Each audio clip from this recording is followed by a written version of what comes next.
అనుకుంటే తప్ప అంత ఉండదు. ఇప్పుడు మనం వద్దనుకున్నా తోసుకొస్తున్నాయి, ఎన్నికలు తోసుకొస్తున్నాయి. కార్యవర్గ సభ్యులుగా కాకపోయినా మీరంతా స్థానిక నాయకులుగా ఎన్నికల కార్యక్రమాల్లోనే తలమునకలై ఇంతకాలం ఉంటుంది. ఇప్పుడు కూడా కోరుకున్న ప్రెజర్ పెరుగుతుంది. అయితే ఇప్పుడు మైనారిటీ విభాగం తరఫున సాధికారకంగా మీరు పాల్గొనడానికి ఒక అవకాశం వచ్చింది. రాష్ట్ర పార్టీ తరఫున మీరు ఎక్కడికి పోయినా పార్టీ అధ్యక్షుడి ఆలోచనలను, పార్టీ విధానాలను ప్రజల్లోకి, ముఖ్యంగా మైనారిటీలోకి వీలైనంత తొందరగా తీసుకెళ్ళి వాళ్ళను కన్విన్స్ చేసి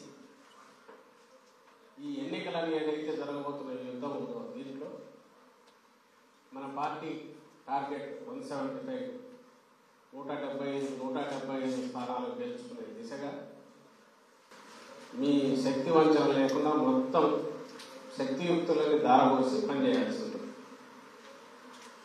మీ పరిధి దాటి కూడా హోదాపరంగానే కాకుండా వ్యక్తిగతంగా కూడా అట్లా చేస్తేనే మన టార్గెట్ మనం రీచ్ అవుతాం. ఈ టార్గెట్ పెట్టడం వెనుక అది సరదాగానో ఏదో ఒక అహంకారంతో పెట్టింది కాదు. రాష్ట్రంలో మొత్తం 1,60,00,000 పైచిలకు కుటుంబాలు ఉంటాయి. 1,47,00,000 కుటుంబాలు గత 5 ఏళ్ల 2 నెలలు తక్కువ, అంటే దాదాపు 57-58 నెలలు వచ్చిన ఏదో ఒక రూపంలో 1,00,000-1,50,000 ఆ పైన హౌస్ సైట్స్ వచ్చిన వాళ్ళకైతే 10 లక్షలు 15 లక్షలు ఆస్తి నగదు రూపంలో, ఇతర ప్రయోజనాల రూపంలో పేదలందరికీ మనం లబ్ధి చేయించాం. మనం అంటే మన ప్రభుత్వం, జగన్మోహన్ రెడ్డి గారి నాయకత్వంలో మన ప్రభుత్వం. సహజంగానే ఈ పేద వర్గాలన్నీ ఎవరైనా ఎస్సీ, ఎస్టీ, మైనారిటీ, బీసీలు అంతే సహజంగా ఈ వర్గాలు ఈరోజు ప్రభుత్వంలో వచ్చి మనం ప్రయోజనాలు ఇచ్చి అందువల్ల మనం ఏదో ఓట్లు ఎక్స్పెక్ట్ చేయడం వస్తున్నాం కాదు. ఈ వర్గాల నుంచే మన పార్టీ పుట్టుకొచ్చింది. ముఖ్యంగా ఎస్సీలు, మైనారిటీలు, ఎస్టీలు, బీసీలు. అందుకే ఇప్పుడు అంటుంటాం, నేనైతే సరిగా ఎస్సీలు కానీ మైనారిటీలు అంటే డిఎన్ఏలో పార్ట్ అని, అంటే మన బాడీలో మన మనసులో జగన్మోహన్ రెడ్డి గారి, రాజశేఖర రెడ్డి గారి నుంచి వచ్చిన అంశం. అదేదో రాజకీయం కోసం చేస్తున్నారు కాదు, ఒక సహజ సిద్ధంగా మనలో ఆలోచనలో పార్ట్గా ఉంది కాబట్టి, అందుకు తగినట్టుగానే మన విధానాలు ఉంటూ వచ్చినాయి కాబట్టి పార్టీ అధికారంలోకి వచ్చిన రోజు నుంచే రాజకీయంగా దీని ఫలితాలు ఎట్లుంటాయి అనేది ఆలోచించకుండా, దీనివల్ల ఏ వర్గాలను ఎంత వ్యతిరేకం చేసుకోవాల్సి వస్తుందని ఉన్నా కూడా ఒక క్షణం కూడా ఆయన ఆలోచించకుండా డే 1 నుంచి ఇవన్నీ చేసుకుంటూ పోయారు. కాబట్టి ఈ రోజుకు మనం 87% ప్రజలు రాష్ట్రంలో కంటిన్యూస్గా ఏదో ఒక ప్రయోజనం ఉంటే ఒకరోజు వచ్చి ఆగిపోవడం కాకుండా ప్రభుత్వం నుంచి సహాయం అందుకుంటున్నారు. ఆ సహాయం అందుకుంటున్న దాంతో వాళ్ళ కాళ్ళ మీద వాళ్ళు నిలబడగలుగుతున్నారు. ఇదే ప్రభుత్వం, ఇదే జగనన్న పాలన ఒక 5 ఏళ్లు ఉంటే 5 ఏళ్ల తర్వాత ఎట్లుంటుందంటే ఒక బంగారు భవిష్యత్తు కళ్ళ ముందు కనపడేట్టు చేయగలిగారు. ఇంత యజ్ఞంలాగా చేశాం కాబట్టి ఈరోజు జగన్మోహన్ రెడ్డి గారు అంత కాన్ఫిడెంట్గా 175 అని ఆయన అడిగారు. మనం 175కు 175 అని వెళ్ళగలుగుతున్నాం. జనం కూడా ఎస్ మీకు అడగడానికి పూర్తి అర్హత ఉంది, హక్కు ఉంది అని కూడా వాళ్ళు మనకు బ్లెస్సింగ్స్ ఇస్తున్నారు. కార్యకర్తలందరూ కూడా ఎంత ఉత్సాహంగా ఇదవుతున్నారనేది నిన్న రాత్తాడు సిద్ధం సభ చూసినా మీకు అర్థమవుతుంది. అంటే ఎంటైర్ స్టేట్ అంతా రెడీగా ఉంది. మనం చేయాల్సింది ఓన్లీ వరద, సునామీలాగా వస్తున్న ఈ పాజిటివ్ ఆదరణ నుండి వీటిని ఛానలైజ్ చేసి పోలింగ్ బూత్కు తీసుకెళ్లి ఫ్యాన్ గుర్తు మీద ఆయన ఇవ్వండి అంటున్నారు కదా అధ్యక్షుడు, 2 125 బటన్లు నొక్కాను, మీరు 2 బటన్లు నొక్కితే చాలు. 2 బటన్లు ఫ్యాన్ గుర్తు మీద, ఒకటి అసెంబ్లీకి, ఒకటి పార్లమెంట్. సో ఈ పని మనం నెక్స్ట్ 50 రోజులు మనం చేయాలి. టార్గెట్ క్లియర్గా ఉంది, పాత్ క్లియర్గా ఉంది. ఇక్కడేమో పెద్ద మనం విశాలమైన డిస్కస్ చేయాల్సిన అవసరం లేదు. మనకు దారి పెట్టింది, ఏం చేయాలనేది ఉంది. టైం కూడా కరెక్ట్ తక్కువ ఉంది. పరీక్షలకు దగ్గర వచ్చినప్పుడు ఎట్లయితే ఏం ఆలోచించాం, ఎట్లా ప్రిపేర్ అవుతాం, ఎట్లా రాస్తాం, ఎట్లా ఫస్ట్ క్లాస్ వస్తుంది, ఎట్లా డిస్టింక్షన్ వస్తుంది, ఎట్లయితే చేస్తామో తలకాయలో వేరే గందరగోళం లేకుండా మనకు కూడా ఇప్పుడు అది రావాలి. అది వస్తే ఈ చిన్న చిన్నవన్నీ మిగిలినవి ఇంతకుముందు కాదర్ భాష అంటుండ పదవులు, ఇంకొకటి ఆయన ఎప్పుడు అంటున్నది. రెండో మాట కూడా మనం జుట్టుంటే మరి పప్పు వేసుకోవాలన్నా 2 జడల 1 జడన ఏం చేయాలనేది ఆలోచించుకోవచ్చు. కాబట్టి దానికి కావాల్సినవన్నీ ఆయన చేశాడు. మన పార్టీ చేశారు. మీరందరూ కింద దానిలో జనంలోకి తీసుకెళ్లారు, జరిగేట్టు చూశారు. రెండవది, మిగిలిన వాళ్ళకంటే మనం ప్రాంతాలు కానీ, కులం కానీ, మతం కానీ చూడకుండా కూడా చేసుకుంటాం. మీరు పార్టీలు, రాజకీయ పార్టీలు బహుశా చరిత్రలో ఇంత నిష్పాక్షికంగా, ఇంత పారదర్శకంగా ఎక్కడ చిన్నపాటి దీనికి కూడా వివక్షకు కానీ, విచక్షణకు కానీ అధికారం అవకాశం లేకుండా బహుశా ఇంతవరకు ఏ ప్రభుత్వం కూడా చేసిండదు. ఏ పార్టీ అంత సాహసం కూడా చేసిండదు. ఎందుకంటున్నానంటే దీంట్లో ఫస్ట్ బాధితులు మనమే, అంటే మీరే. మనం అనుకుంటే మీరు కేటరే. చేతిలో ఉన్న అధికారం వదిలేశాడు. నేను ఎప్పుడూ అది అంటుంటాను. అందులో 14-19 మధ్య వాళ్ళు రెచ్చిపోయి వాళ్ళు చేసిన, తెలుగుదేశం పార్టీ వాళ్ళు చేసిన అరాచకాలతో చూస్తే, అంటే జన్మభూమి కమిటీల పేరుతోనో ఇంకో రకంగానో వాళ్ళు ఏదంటే అది శిలాశాసనం మాదిరి వాళ్ళు చేసుకొని అధికారం అంతా మొత్తం వాళ్ళ గుప్పిట్లో పెట్టుకొని పై నుంచి కింది వరకు ఒక అరాచక ముఠా మాఫియాలాగా తయారై చేశారు. అక్కడి నుంచి ఒక్కసారి ఇటు మారితే బహుశా మన వాళ్ళు చాలామంది అనుకుంటారు, అందులో అంత కాకపోయినా మనకు అంత అధికారం ఇచ్చింటాడే జగనన్న, మనము ఏదో ఒకటి మనం డిసైడ్ చేయొచ్చు అట్లీస్ట్ అనుకుంటే అంత కూడా లేదు. మన ప్రమేయం లేదు. కాగానే 4 నెలల్లోనే 1,30,000 ఉద్యోగాలు ఇచ్చిన, ఆ తర్వాత ఈ రోజుకి అవుట్ సోర్సింగ్ వచ్చిన, ఇంకొకటి వచ్చిన, ప్రతిదీ మెరిట్ పద్ధతి ప్రకారం జరుగుతున్నాయి. అందుకే ఎక్కడ అవకతవకలు జరగట్లా, ట్రాన్స్పరెంట్ ఉంది, కంప్లైంట్లు లేవు. బట్ ఉంటే బాగుండేది కదా, మాకు ఆ మాత్రం నా విచక్షణ. ఈవెన్ అట్లీస్ట్ ఇప్పుడు ఇస్తున్న ఇళ్ల స్థలాల్లో వాస్తు ప్రకారం ఈస్ట్ ఫేసింగ్ కావాలన్నా మాకు లేదు కదన్నా తెచ్చుకోవడానికని అందరూ చెప్తుంటారు. అది కూడా ఆటోమేటిక్గా జరిగిపోతుంది తప్ప లాటరీ వేసేది కూడా మన వాళ్ళకి ఏదైనా ఇప్పిద్దామన్నా కుదరట్లే, వాస్తు ప్రకారం చూసి చేయాలన్నా కుదరట్లే అనేది కూడా కంప్లైంట్లు వస్తుంది. ఇది కూడా ఎందుకు చేశాడంటే ఆయన బలంగా నమ్మేది ఏ రాజకీయ పార్టీ అయినా అంతిమంగా ప్రజల లక్ష్యంగా, ప్రజల కోసం నిలబడినట్టు అవినీతికి కానీ ఈ వివక్షకు కానీ అవకాశం లేని దీన్ని నిర్మించినప్పుడే ప్రజల్లో ఆదరణ ఉంటుంది, శాశ్వతంగా నిలబడుతుంది. తద్వారా వచ్చే శాశ్వతమైన ఒక ఏమంటారు, మనకు ఒక ప్రైడ్ ఒకటి వస్తుంది. ఒక సగర్వంగా మనం చెప్పుకుంటాం, మేము ఫలానా ఇచ్చేసామని.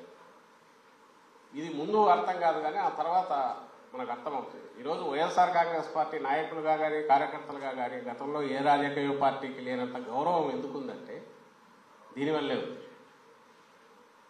అధికారం అంటే బాధ్యతే తప్ప అధికారం అంటే మనం ఏదో అనుభవించి మనంతరం మనం ఇది చేసుకునేది కాదు అని అభిప్రాయం ఏదైతే ఉందో అదే ఏ పార్టీనైనా 4 కాలాల పాటు నిలబెడుతుంది.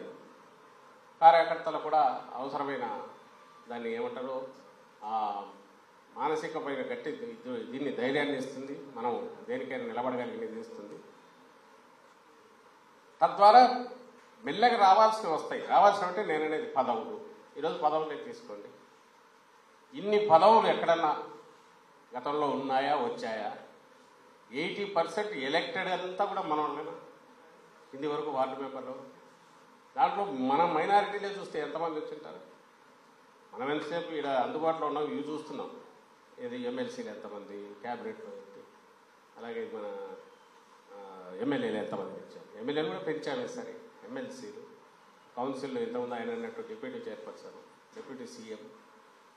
అంటే ఎక్కడ అవకాశం ఉంటే అక్కడ సమాన ప్రాతిపదిక మీద కొద్ది కాలం అయిన తర్వాత మైనారిటీల ప్రతినిధులుగానే కాకుండా అన్ని వర్గాల ప్రతినిధులుగా కూడా నాయకులుగా ఎదగడానికి అవసరమైన వాతావరణం క్రియేట్ చేస్తున్నాడు. ఇంతకుముందు కొన్ని వర్గాల నుంచి మాత్రమే ఉండేది, కోటా కింద ఒక ఇద్దరికి ఇవ్వాలంటే ఒకరికి ఇవ్వడం ఉండేది. అట్లా కాదు, ఈరోజు యాక్సెప్టెన్స్ అనేది మిగిలిన వర్గాలు, అది ఎస్సీలకు కావచ్చు, ఎస్టీలకు కావచ్చు, మైనారిటీలకు కావచ్చు, అది వచ్చే ప్రక్రియ మొదలైంది. అందులో భాగంగానే మనం చేసిన ఎక్స్పెరిమెంట్ ఏదన్నా ఉంటే అది సక్సెస్ఫుల్గా జరిగి ఈరోజు ఏ స్టేజ్ మీద చూసినా మహిళలు 50% కనపడుతున్నారు, మైనారిటీల నుంచి కూడా ప్రాతినిధ్యం కనపడుతుంది. నాకు తెలిసి అన్లెస్ అక్కడ మైనారిటీలే లేకపోతే ఏమన్నా కానీ ఇంకా నాయకులు కానీ ప్రతి స్టేజ్ మీద రాష్ట్రంలో ఎక్కడ చూసినా ఏదో ఒక హోదాలో అయితే ప్రత్యక్షమవుతారని అనుకుంటారు. ఎక్కడి నుంచి వచ్చింది ఇదంతా? ఎక్కడి నుంచి వచ్చిందంటే మనం సెలెక్షన్ చేసేటప్పుడే చాలామంది ఇది కరెక్ట్గా సంప్రదాయ పద్ధతి కాదన్నా సరే ఆయన లేదు, మాటల్లో కాదు మనం చేతల్లో చూద్దాం. మనం రాజ్యాంగం రాసినప్పటి నుంచి తర్వాత జరుగుతూ వచ్చిన వరుస ఎన్నికల్లో చూస్తే చెప్పేది చాలా చెప్తున్నారు, ప్రాక్టికల్ ఎవరు ధైర్యం చేయలేకపోయారు. మామూలు సంప్రదాయ పద్ధతిలో అయితే మన పార్టీ కూడా చేయకూడదు. మీకు తెలుసు రకరకాల కారణాల వల్ల ఎందుకు ఇంత రిస్క్ తీసుకోవడం లేదు రావాలి అని అట్లా అనుకోలేదుగా. రెండోది మన చేతిలో ఉన్నది ఏంటి? నామినేటెడ్ పదవి.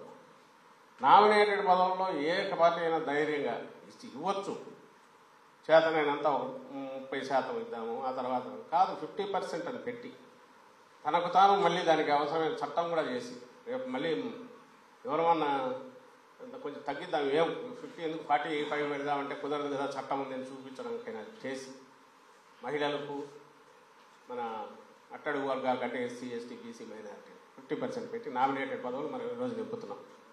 చాలామందికి హార్ట్ బర్న్ వచ్చింది, అది ఎట్లా, అది కాదు కదా, మేం కదా నడపాల్సింది, రాజకీయం అనుకునే వాళ్ళు ఉండొచ్చు. అలాగే మనకు సంబంధించినంత వీళ్ళతో కలిసి మనం అనుకుంటూ ఇది చేయిస్తున్నారు ఏంటబ్బా, ఇది నిలబడతామా మనం అనుకునేది మీరు అనుకోండొచ్చు. ఆ ప్రాసెస్లో కొన్ని కులాలకు నాయకులు కూడా దొరకని పరిస్థితి కూడా వచ్చింది, వెతికి చూడాల్సి వచ్చింది. అలాగే మహిళలంటే మహిళలు అంతమంది ఇంకా రాలే కాబట్టి ఇంట్లో భార్యలు వాళ్ళను తీసుకొచ్చి కూడా పెట్టాల్సి వస్తుంది. బట్ ప్రాసెస్ మొదలైంది. ఇది ఒకసారి మొదలయ్యాక నెక్స్ట్ 5 years అయ్యేసరికి ఇక్కడ నుంచి తయారైన వేల మంది మైనారిటీ నాయకులు వీళ్ళల్లో వచ్చి 100 మంది, 100లో వచ్చి 10 మంది పై వరకు రావడానికి అయితే అవకాశం ఉంటుంది. రాష్ట్ర శాసనసభకు, లోక్సభకు, రాజ్యసభకు దేనికైనా సరే మేమున్నాం అని మీరు వస్తారు. అవును, ఆయన ఎట్లా తప్పించగలం, ఆయన కూడా నాయకుడుగా ఇదయ్యాడు కదా అని మేము అనుకోవటం. అలాంటి వాటి క్రియేట్ చేయడం అనేది గొప్పతనం. ఇది చూస్తే మనకు అర్థమవుతుంది ఏం చేస్తున్నారు ఈయన చేసే ప్రయోగం ఏంటి, ఈ ప్రయోగం అల్టిమేట్గా వచ్చే 5-10 ఏళ్లలో ఎంత మార్పు తీసుకొస్తుంది. ఇది మనం అర్థం చేసుకుంటే మనం కిందకి తీసుకెళ్ళి మన వాళ్ళందరికీ చెప్తే ఇది ఏదో ఒక సీటు పెరిగింది ఒకటి తగ్గింది అనేది క్వశ్చన్ కాదురా. అసెంబ్లీలో ఓటు పెరగడము, కౌన్సిల్లో ఓటు పెరగడం కాదు. నిజంగా అది కూడా అనుకోవట్లా. ఇప్పుడు ఈరోజు మనం చేసిన దానికోసం మనం వైస్ చైర్మన్ పోస్ట్ కూడా క్రియేట్ చేశాం. ఎందుకు చేశాం? ఒకరు డైరెక్ట్ ఇది వచ్చినా ఇంకొకటి ఆ గౌరవమైన ప్రోటోకాల్ పదవి ఇంకొకరికి కావాలి. ఖచ్చితంగా అక్కడ ఓసీ అయితే ఇక్కడ బీసీ కానీ మైనారిటీ కానీ వీళ్ళ నుంచి కానీ ఉండాలి పెట్టాం. అన్ని చోట్ల అది యాజ్ ఎ రూల్ చేశారు. మీరు గమనించుంటారు. అందుకే ఈరోజు లిస్టు చూసుకుంటే మొత్తం మీకు ఎక్కడ చూసినా ఇవే కనిపెడతాయి. ఇది మనం ముందు అర్థం చేసుకోవాలి. మీరందరూ సామాజిక న్యాయం, సోషల్ ఇంజనీరింగ్ అనేది మాటల్లో కాదు, రియల్ దీంట్లో ఈ స్టేట్లో జగన్మోహన్ రెడ్డి గారు చూపించారు. కులం పేరు మీదనో మతం పేరు మీద వచ్చిన పార్టీలు, మైనారిటీల పార్టీలు వాళ్ళు ఎవరు చేయలేదు. ఎక్స్పర్ట్ ఈయన చేశాడు. చేసి ప్రజల మన్ననలు పొందుతున్నారు. రెండోది అందరూ ఇదే అన్నారు, అబ్బాయి ఇదే నిలబడేదే ఈయన చేసే ఎక్స్పెరిమెంట్ అని. ఈరోజు ఏమైంది? ఇదే మనకు అండ, కొండంత అండ. ఈరోజు మీరు ఎక్కడన్నా మనలో వాళ్ళకే వచ్చిన డౌట్లు వచ్చినా ఏందిన్నా ఏం చేస్తాడో ఎక్కడికి పోతాడు అంటే మనకు ఆఖరి కనపడేది కిందికి పోతే గడప గడపకు జరిగేంత వరకు మన వాళ్ళలోనే చాలామందికి అనుమానాలు ఉండేవి. గడప గడపకు మొదలు పెట్టారు మన శాసనసభ్యులకు, వాళ్ళతో పాటు మీరు ఎలాంటి ఆదరణ లభించింది, ఎలాంటి ఇది వచ్చింది, ప్రజల నుంచి రెస్పాన్స్ వస్తుందని చూశాక మీకే అర్థమైంది. ఆ తర్వాతే ఒక కాన్ఫిడెన్స్ రావడం మొదలుపెట్టింది. రెండవ ఆస్పెక్ట్, ఈ స్టేట్లో ఇప్పుడు యాజ్ ఆఫ్ టుడే మనకున్న దాంట్లో రెండే పొలిటికల్ థింక్ ఉండేది. ఒకటి మనం కావాలన్నా, అంటే జగన్మోహన్ రెడ్డి గారు కావాలా, చంద్రబాబు నాయుడు గారు కావాలా, అంతే వేరే లేదు ఛాయిస్. మీరు ఎవరు దాని గురించి భాష్యాలు చెప్పినా, దాన్ని ఏమంటాం, లేదా సిద్ధాంతాలు చెప్పినా, లేదా ఇంకొకటి మాట్లాడినా, ఇద్దరు నాయకులు, రెండు పార్టీలు, వైఎస్ఆర్సీపీ, జగన్మోహన్ రెడ్డి గారు. తెలుగుదేశం నానా జాతి సమితి అన్నింటినీ కలుపుకొని వాళ్ళు ఎవరైనా వచ్చినా బహుశా ఇప్పుడు ఈ ఎక్స్ట్రీమ్ ఆ ఎక్స్ట్రీమ్ రెండు కలుస్తున్నట్టున్నారు. పరోక్షంగా ఒక పార్టీతో పెట్టుకుంటున్నట్టున్నాడు, ఇంకో పక్క ప్రత్యక్షంగా బీజేపీతో కూడా ఏదో ప్రయత్నాలు కింద మీద పడుతున్నట్టున్నాడు. అది కూడా ఏదైనా అయితే అటో ఇటో ఏది లేకపోయినా ఈయన ఏజెంట్లు అక్కడ ఉన్నారు, ఇక్కడ ఉన్నారు. కాంగ్రెస్ని అయితే ఆయన నడుపుతున్నట్టు చూస్తుంటే.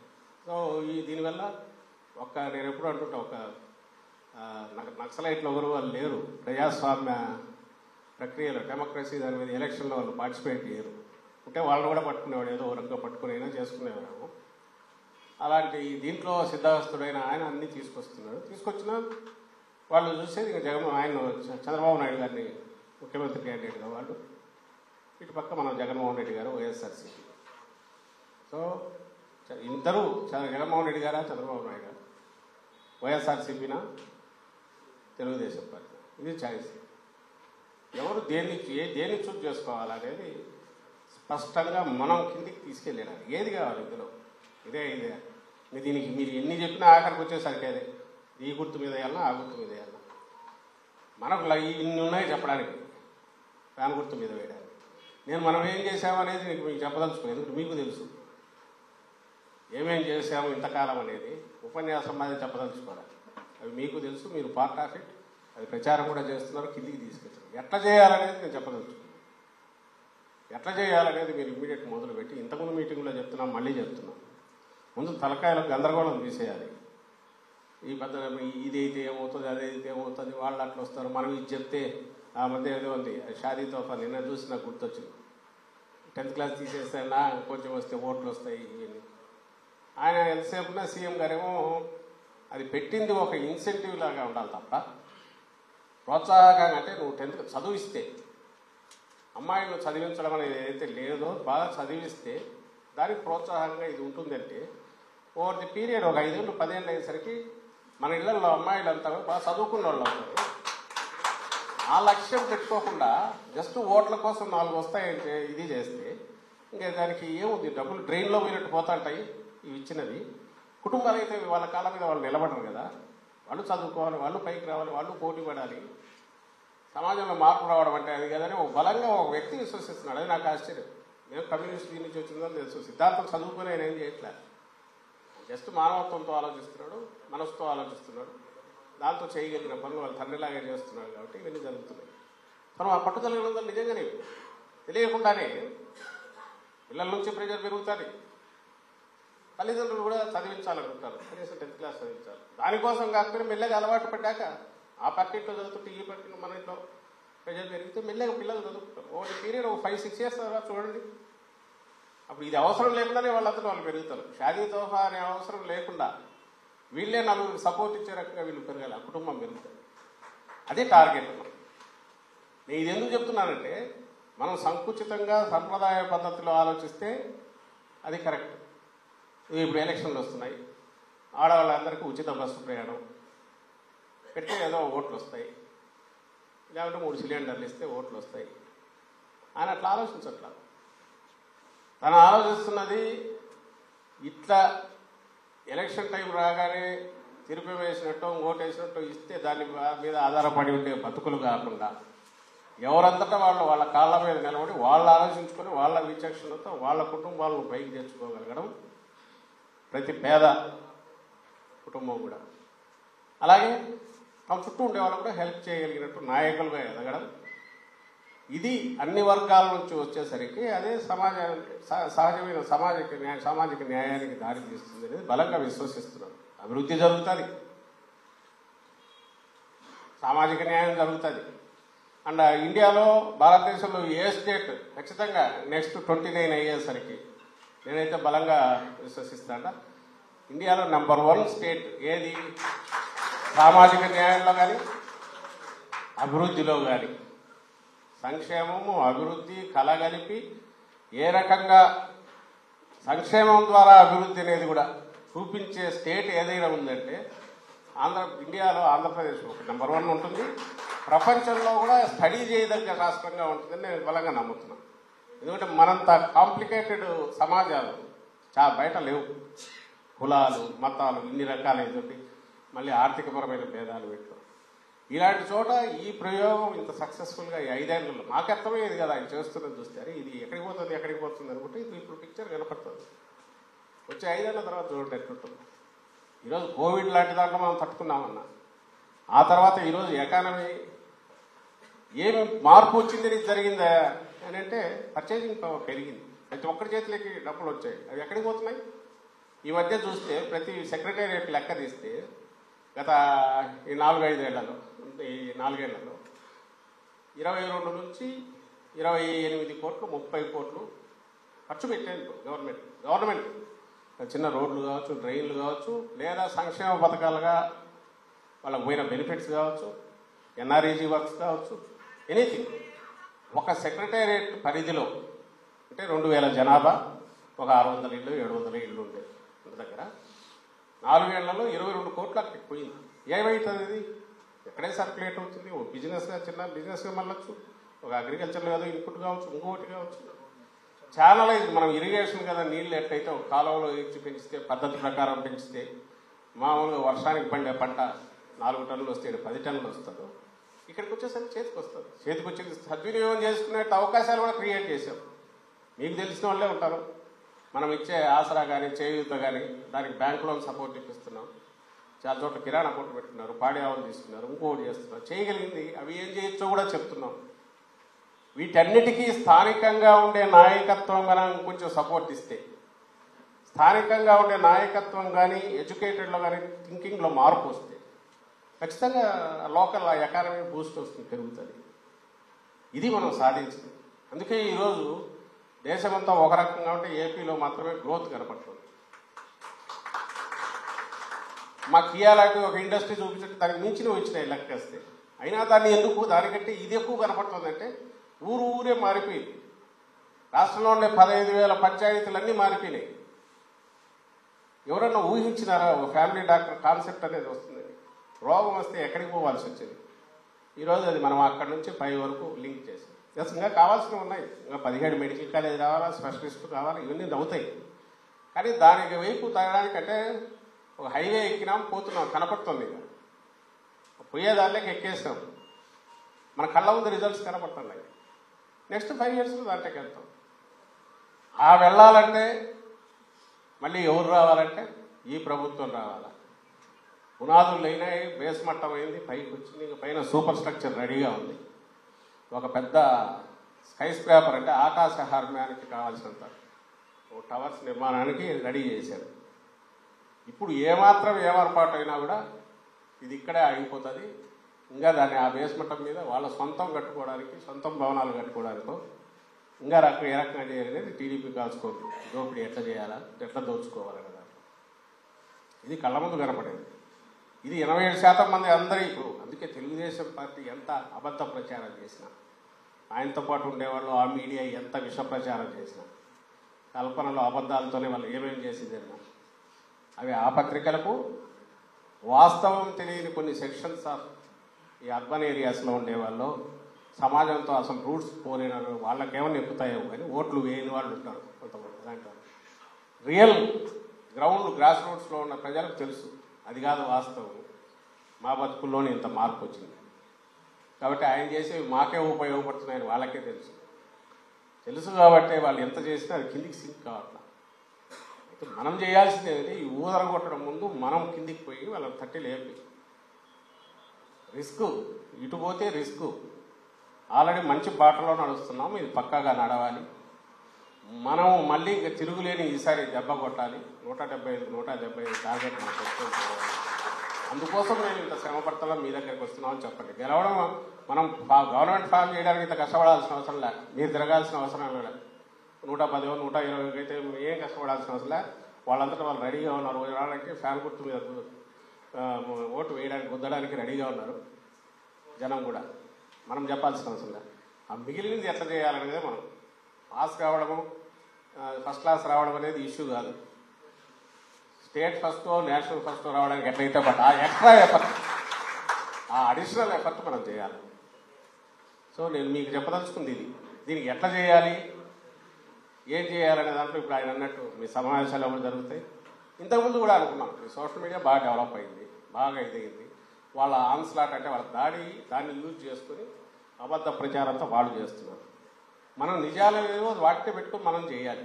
మనం వాళ్ళ దానికి ఆన్సర్ ఇవ్వాల్సిన అవసరం లేదు. ఎస్, మనం ఏ రకంగా స్టేట్ బెనిఫిట్ అయ్యింది, ఏ రకంగా మేము బెనిఫిట్ అయ్యామని ప్రజలతో చెప్పించే వస్తే తీసుకోండి. ఎక్కడికక్కడ మీ ఒపీనియన్స్ షేర్ చేయండి. మీరు జరిగే ప్రతి సమావేశంలో ఎప్పుడు అంటుంటాం, మన వాళ్ళందరికీ చెప్తుంటాం, ఎక్కడ సమావేశం జరిగినా వచ్చిన వాళ్ళందరివి ప్రొఫైల్ అంటే వాళ్ళ అడ్రస్, వాళ్ళ ఫోన్ నంబర్లు అవి తీసుకోవడం, వాళ్లకు మన మెసేజ్ పంపడం. వచ్చిన వాళ్ళు సహజంగా మన సింపథైజర్స్ ఉంటారు, మన అభిమానులు ఉంటారు, పార్టీ అభిమానులు, కార్యకర్తలు ఉంటారు. ఒక్కటి పొల్లు పోకుండా వస్తే ఈరోజు మీకు నేను 40 మందితోనో 100 మందితోనో షేర్ చేసుకున్నది ఇదే 1,00,000 మందికి పోతే బాగుంటుంది అనుకుంటే మేము పంపలేరు, కానీ మీరు పంపగలరు.